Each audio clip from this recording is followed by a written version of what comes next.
เด็ดตัวนี้เลย นี่เด้อบักใหญ่เลยคุณนะใหญ่ก้อนฝ่ามืออีกเด้อประมาณโลปลายเด้อตัวนี้เด้อนี่พันใหญ่เพิ่นกำลังจะเอาไปปิ้งเด้อนี่อันนี้ก็พันใหญ่เพิ่นกำลังคั่วอีกนี่นะนี่โอ้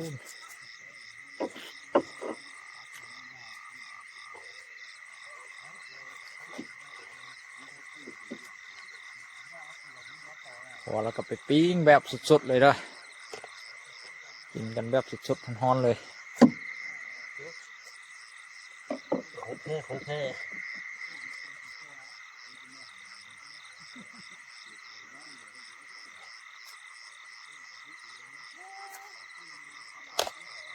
นี่เด้อแม่น้ำนี่เด้อ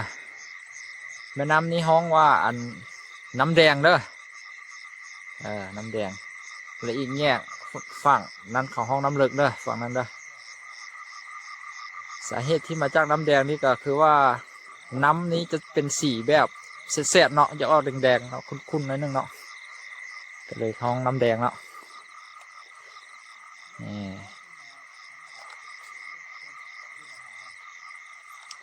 ตัวเมื่อนี่ยาตาเป๊ะๆอย่างนั้นเลยอ่ะmình chỉ là hàng thôi rồi mình chống hàng bộ nó con kia đi chơi đi kỳ hộp cái mó làm bò làm bộ mó mùng chua làm bộ đấy số này nè nhưng mình chơi ở tạt kia là tới chỉ ô để tin chơi kia rồi còn bắt ba cái một cái mà cha giống một chống luôn lên nó là phải tiêu xuôi luôn cái gì nó có hạt sơn àเอาจะยกไปโซ่กล้องเจ้าบ้านเนาะ không thếเอาเด้อปลา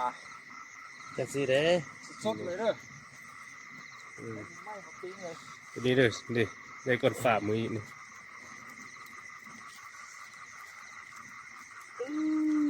ขัดสุดตอนนี้นะติดอย่างเครื่องพันมาเนาะติดอย่างเครื่องพันกระปุ้นมาเนาะเต็มที่เลยแล้วเนี่ยนี่ตัวมาเรียนนี่ยำก้อยแล้ว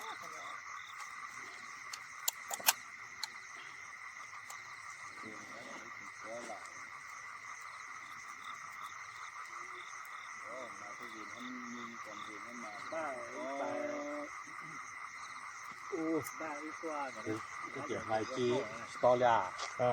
เกี่ยวกับสตอรี่นี่มาเข้าเลยนะ นี่มาเข้า